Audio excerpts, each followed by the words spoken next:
So, where's my glasses? Oh, there. So, apparently, she lied. She lied, and I'll let you know at the end of the video what she lied about.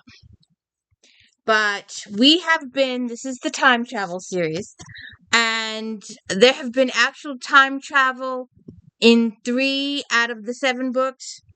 We started with Beyond the Highland Mist, so please go check that out. And To Tame a Highland Warrior, and The Highlander's Touch.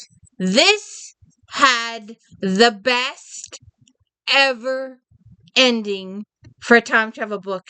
The 100% best ending ever. And we will talk about it in the If Then in a couple weeks in September. Hopefully, fingers crossed, everything works out okay.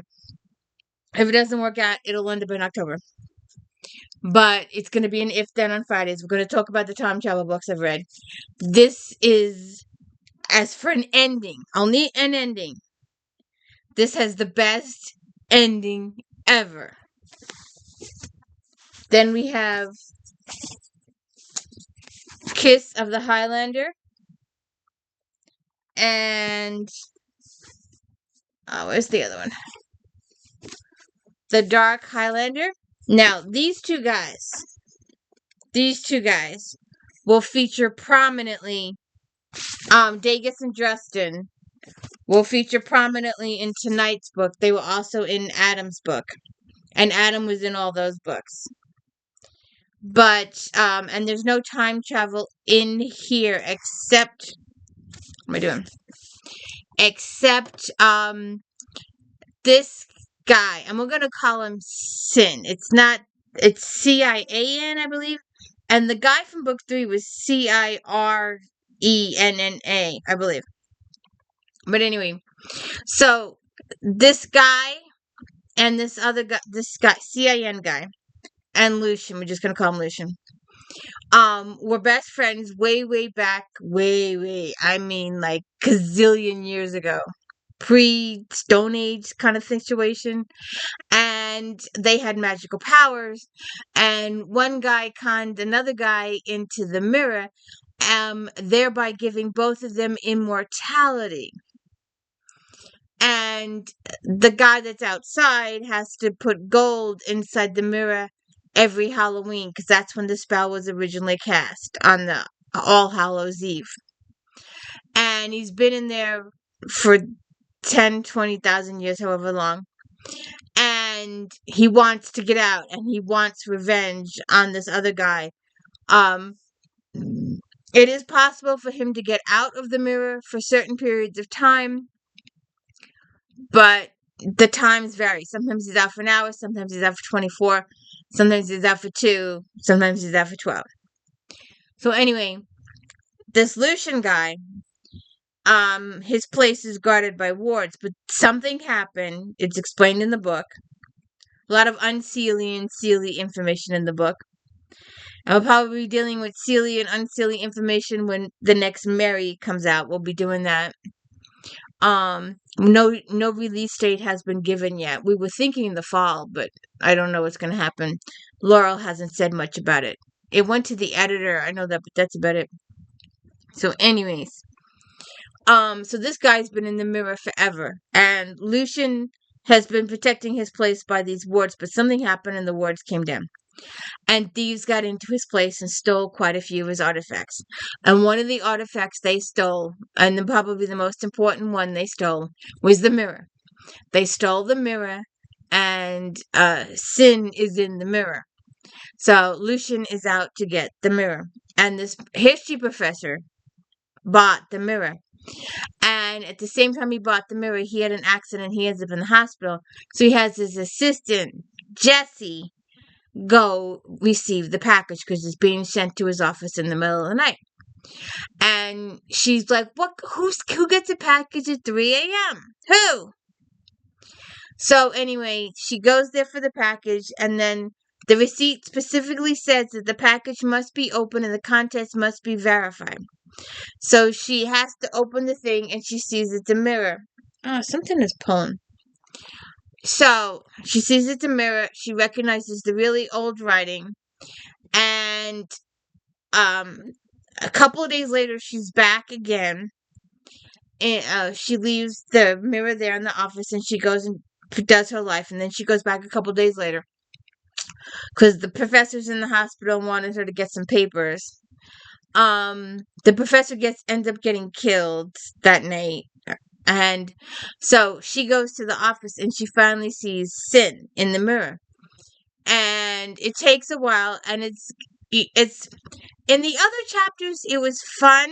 It was in the other books it was fun because we had the time traveling element. She went through the stones and she had to adjust to the time period, and she had to like, am I really here? Am I crazy? All the stuff going on. There was some transitional stuff. This was character angst. And we had an awful lot of character angst in Adam's book too. And that drove me bonkers. I am not a contemporary romance person. Do you see all those books back there? Do you see all these books? I am not a contemporary romance person. I've got to have something else. I've got to have the spirit, paranormal, spiritual, fae. I've got to have another story in there too besides the relationship angst. There has to be a mystery or something to overcome, or a mystery to solve, or a puzzle to solve, or a murder to solve. There's got to be something else besides the character angst. And character angst is just, I read Emily Henry's Bookshelf Book Lovers. If that had a little mystery, I don't know, a puzzle, a missing manuscript, a hidden room, or something like that, it would have been so much better. I got to chapter 11 and I was like, yeah, let that go. So, he has to convince her, say these words, get me out of this mirror. Say these words, get me out of this mirror. And she's like, it's a mirror, it's recent. He's like, no, the different pieces of it were assembled. And he's like, no, it was all assembled at the same time in the Stone Age, blah, blah, blah. He's got to get this through to her. She's got to get it through her mind. They got to go through relationship stuff. And it takes a little long for me. Of course, Adam's book drove me bonkers too. The other books were so much more fun because of the time travel back and forth thing and the meeting of the relatives thing. And there was a lot more going on. This is just, the first couple of chapters were just character relationship angst. It was just, and then we have Lucian in the background with his desperation for the stuff, trying to find Sin and find the mirror and find Jessie and all this kind of stuff. And it's just a lot of relationship angst. And it's just, but eventually they get through all that. Eventually, she believes him and says the vow, says the thing she has to say to get him out of the mirror. She gets him out of the mirror, and then like the next day or something, he's back in the mirror. And I had to go back. I went back to look, and I didn't see anything. And then I read the next page. Should have read the next page first. It specifically said he never explained to her that he was only out for a few hours and then had to go back. He never told her that. So that's explained to us too. That he's out for a few hours one day, a full day the next day, 1 hour the next day. It varies from time to time to time. So anyway, once the story gets going, and they go to Scotland, and they go to his own, and they're lugging this mirror all over town. They're just carrying this mirror all over town. And she has a time getting it out of unclaimed baggage in Scotland. Oh, good God. That's another long story. So, anyways, they finally get to Scotland, and they're getting close to Dagus and Dresden's home. And Dagus spots them, and he recognizes his ancestor. And he's like, he finds out this. He goes, "Are you really? Are you my ancestor? Are you the original guy that we were talking about this?" And they have words, and Sin ends up back in the mirror. So Dustin hijacks the van, takes him to the castle, doesn't know about Jessi. And Sin gives him a hard time at the castle, so he's got to go back and get Jessi and feed her and stop. She's starving. She hasn't eaten for a while. So they go back to the castle, and that's the best part of the story. From there to the end is really good, because then you have Chloe, and you have Gwen, and you have Justin, and you have Dagus, and you have Sin, and you have Jessi, and they're all together, and it's so much fun. I like having all my characters together. Those were the best chapters of the whole book. Of course, there are several chapters of just sex. Literally 100% just sex. In the olden days, I might have. But today, just flip the old pages. Don't need it. Don't need it. And get on to the next chapter and the next part of the story. Just flip through those pages. Back in the day, probably when this first came out, I was like, yeah! Today, flip through the pages. But, so, then we finally get to, then he has to explain to Jessi, and he hasn't told her yet. He's only told her that he has to make it to Halloween. He hasn't told her any additional information about making it to Halloween. And Gwen and Chloe and Dustin and Dagus have all figured it out. But Jessi hasn't, because they've all been involved in this stuff before. This unseelie and seelie stuff before. And they assume, and correctly assume, that if he manages to stay out of the mirror on Halloween and Lucian is unable to pay his goals, that the curse will cease. And when the curse ceases, so will Sin's and Lucian's mortality, and they will cease too. Now, Sin hadn't mentioned that to Miss Jessi here. He had mentioned that him staying out, he was going to kill Lucian. And she assumed shoot, bang, kill, whatever, slap, fight, whatever. She was unaware of the fact that when the curse ended, that Sin and Lucian would both end and end up no place else.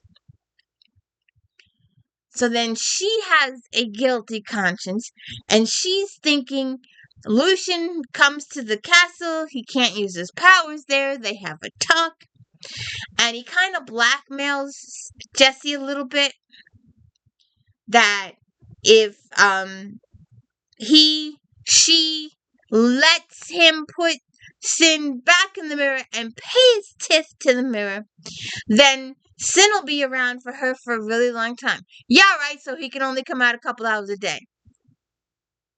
But he'll still be around. And she's thinking of betraying him so that he stays, now that she knows the truth that he's going to disappear.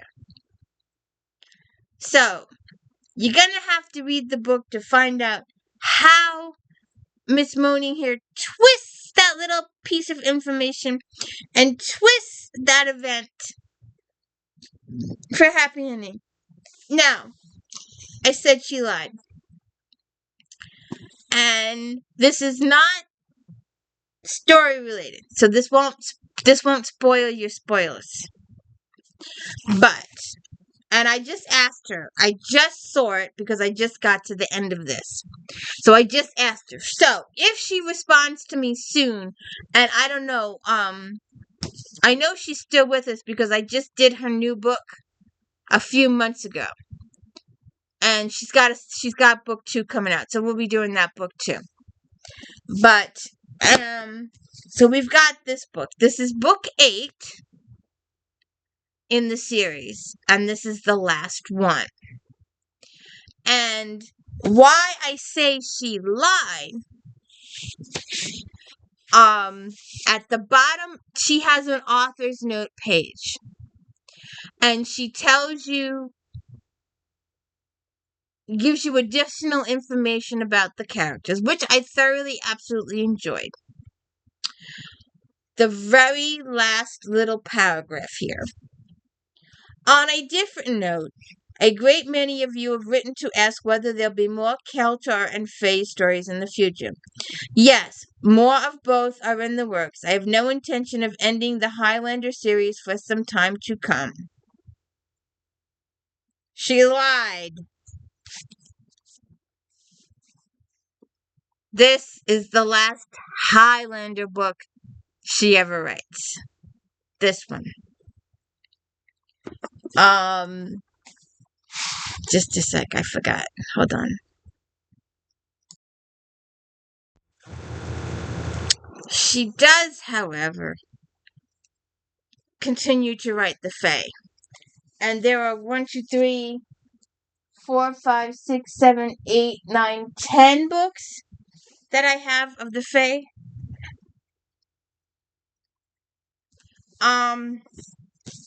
Dark Fever, and it's what's her face? Michaela. Michaela, Dark Fever, Blood Fever, Fae Fever, and the series goes on. The series takes a twist halfway through it, and that's where it lost me, but I still have all the books. But she specifically says in here she has no intentions of ending the Highlander series. This is the last book in the Highlander series. So I just want to take a peek because I haven't read it yet. And we'll be reporting. There's an excerpt.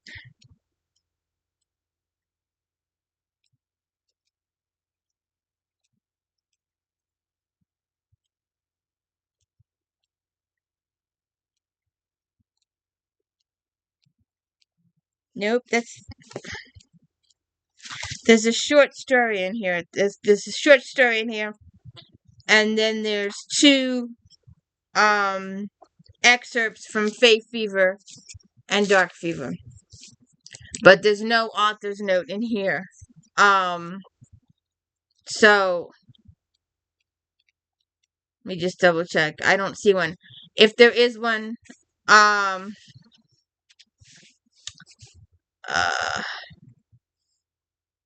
there is an author's note in here.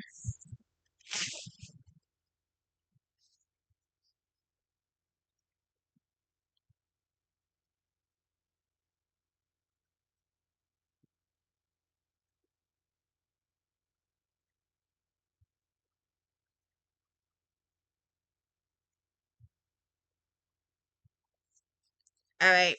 I'll let you know when I read it, what it says, but it doesn't say anything about the series continuing or ending. It doesn't say anything about that. At least I don't think so right now, but I'll get a chance to read it tomorrow.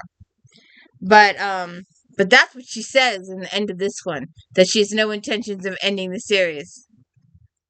This is the last book in the series. There's only 8 books. So I'll see what she says to my response on Facebook. We'll see what happens. And I'll let you know. If you could please hit the like and subscribe, I'd appreciate it. Have a good one.